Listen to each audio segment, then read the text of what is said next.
t'entend pas. Là, c'est mieux. Et donc, c'est la deuxième fois que je me présente devant vous pour témoigner. C'est la première fois, c'était il y a à peu près un an, où j'avais donné un témoignage disant que j'avais la sclérose en plaques. Donc, du coup, je ne vais pas forcément répéter tout ce que j'avais dit. J'avais dit que j'avais grandi dans une famille chrétienne, que j'avais toujours connu Dieu. Et mais qu'en 2016, avec ma famille, on a pris la décision, on a décidé de changer encore, de renforcer notre relation avec Dieu. Et ça a été une très bonne année où on s'est vraiment investi, on venait vraiment tous les dimanches, on priait, et notre foi grandissait. Et au cours de cette année 2016, on m'a annoncé que j'avais la sclérose en plaques, qui est une maladie grave, une maladie incurable, qui peut provoquer la paralysie et j'en passe. Et quand on m'a annoncé cette maladie, c'est vrai que j'ai dit, Seigneur, si tu l'as permis, si tu as prévu quelque chose. On a décidé de se faire baptiser tous les quatre, le 11 novembre, donc ça va bientôt faire 2 ans. Et à partir de là, ce baptême, ça a été vraiment on a reconnu devant tout le monde qu'on aimait Jésus. Et du coup, depuis là, je me suis dit, c'est mon combat. Si tu as permis cette maladie, c'est parce que tu as prévu qu'après, je serai un témoignage vivant pour toi, pour prouver aux gens que tu fais encore des miracles aujourd'hui. Et j'ai continué avec cette conviction. Je me suis battue tous les jours. Je n'acceptais pas qu'on me dise ta maladie. J'ai jamais dit ma maladie parce que ça n'a jamais été la mienne. C'était une maladie, c'était cette maladie. C'était mon combat, mais ce n'était pas ma maladie. Mes médecins, mon médecin traitant m'a dit qu'il fallait que j'arrête mes études parce que si j'étais paralysée demain, je ne pourrais pas être médecin parce que je faisais des études de PACES. Mes amis, certains d'amis à moi qui ne croient pas en Dieu, m'ont dit, mais si ton Dieu est si grand, pourquoi tu es malade? Pourquoi il a permis que tu aies cette maladie? Et moi, je disais, ne t'inquiète pas, un jour je viendrai te prouver pourquoi mon Dieu a permis ça. C'est vrai que ma grand-mère m'a dit à partir de là de mettre dans mon cœur Ésaïe 53, le verset 6, qui dit que j'ai été guérie par les meurtrissures du Seigneur Jésus. Et c'est ce que je mettais dans mon cœur à chaque fois que le soir j'allais me coucher. J'avais des douleurs tellement fortes que c'est vrai, j'avais peur si le lendemain je me demandais si j'allais marcher. Tellement je souffrais dans mon lit. Mais je me suis toujours levée. Je me suis toujours levée, Dieu a toujours permis. Ma deuxième année de PACES, je l'ai ratée. Je suis sortie 24e sur 400 et quelques, et ils en prenaient 20. J'ai dit, Seigneur, tu as vu que j'ai travaillé. Pourquoi? Je dis, pourquoi, hein? Il m'a dit, t'inquiète pas, Andrea, tu as travaillé, mais c'est pas ce que j'ai prévu pour toi. C'était compliqué à accepter pour moi, c'est vrai. Je me suis dit, ça fait 2 ans. Et il m'a montré que je devais partir en Guadeloupe. C'était quelque chose qui était très difficile pour moi, parce que c'est vrai que maman, papa, ma soeur, c'est difficile d'être loin d'eux. Mais j'ai dit d'accord, on s'est pas volonté, il a permis que je parte là-bas. Au bout d'un moment, j'ai fini par trouver une église. Donc c'est le temple Assemblée de Dieu à Boncan que m'a conseillé le pasteur Bonny. Et j'étais un peu sceptique à l'idée de me rendre dans un temple seul, parce que je connaissais personne. Sauf qu'au moment où j'ai mis mon pied à l'intérieur, j'ai commencé à pleurer, à transpirer, tout ce que vous voulez. J'ai dit, bon, ben, Seigneur, c'est ma place ici.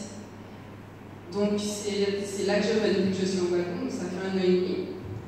Et un dimanche, le prédicateur, on priait pour la libération. Il avait sur son cœur qu'il fallait prier parce qu'il y avait des gens qui avaient besoin de libération. La semaine d'avant, Dieu m'avait parlé. Il m'avait dit, tais-toi, je passe dans les rangs et je te donne ta guérison. Il m'avait déjà parlé avant, mais c'est vrai que j'avais du mal à admettre que c'était pour moi qu'il parlait. Sauf que ce jour où on a prié, il y avait une femme qui était assise, elle criait. On avait tous nos mains tendues vers elle à prier parce qu'elle avait besoin de cette libération. J'étais avec les mains tendues vers elle et je suis tombée sur ma chaise.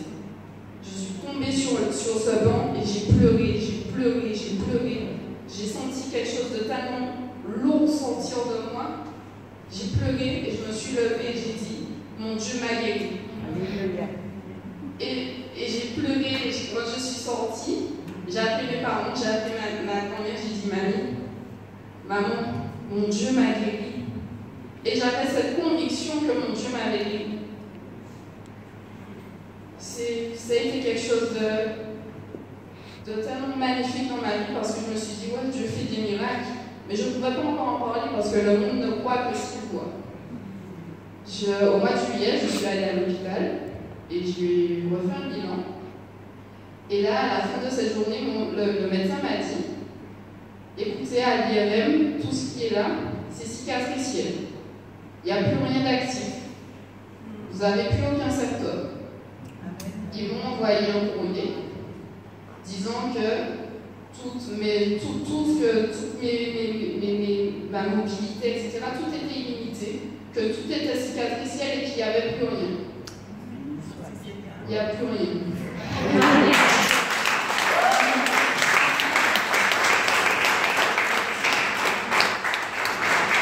Et là, je peux dire que ce jour où je suis tombée sur mon banc, mon Dieu m'a guéri. Amen. Et j'ai reçu le baptême du Saint-Esprit également.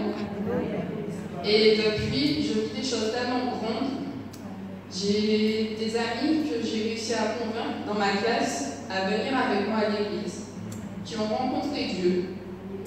J'ai également intégré le groupe biblique universitaire à la fac, le GBU. On est tellement nombreux, c'est tellement touchant et impressionnant de voir à quel point il y a des jeunes en fait qui aiment Dieu. On dit non, la jeunesse, mais on est à peu près une cinquantaine à se réunir tous les jeudis. Et on vit des choses tellement grandes, c'est tellement édifiant, ils ont la foi. Et moi-même, ils me permettent de grandir spirituellement, clairement. C'est de voir qu'il y a des gens qui ont vécu des choses qui sont très comparables à moi. Et on vit ensemble, on prie ensemble. D'ailleurs, jeudi, on a prié pour... c'était la journée mondiale de l'étudiant, donc pour tous les GBU du monde. Donc, ils nous ont envoyé leurs requêtes. Et quand j'ai vu qu'il y avait des GBU au Japon, au Tchad, enfin, il y a des GBU partout dans le monde, je me dis, waouh, Seigneur, c'est merveilleux parce que Dieu continue à agir partout dans le monde. Il nous donne des témoignages, des GBU partout dans le monde, nous donne des témoignages tellement merveilleux. Et en fait, la chose que j'ai à dire, c'est que Dieu tient ses promesses. Il ne faut jamais en douter.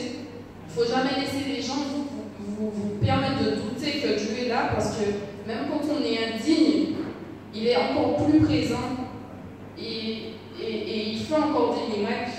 Il fait des miracles et il faut y croire. J'ai toujours cru en mon miracle. Il y a eu des moments de doute, je suis humaine. Encore aujourd'hui, le diable essaye de me mettre le doute, mais non, Dieu m'a guéri. Amen. Il m'a guéri et il peut guérir n'importe qui. Parce qu'il a pu porter nous. Il a porté nos péchés, il a porté nos maladies. Et on était guéris par ses meurtrissures à la croix. C'était le plus grand, la plus belle chose qu'il ait pu faire pour nous. C'était la plus grande défaite du diable. Et je pense que Dieu, c'est notre plus belle force. Et il fait de nous des témoignages vivants tous les jours.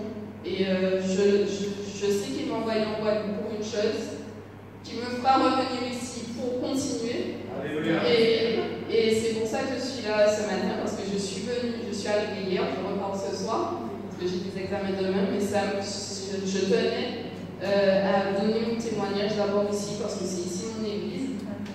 Et c'est pour ça que je vous remercie de m'avoir écouté. Et je continue à croire que Dieu est là et qu'il est grand. Amen.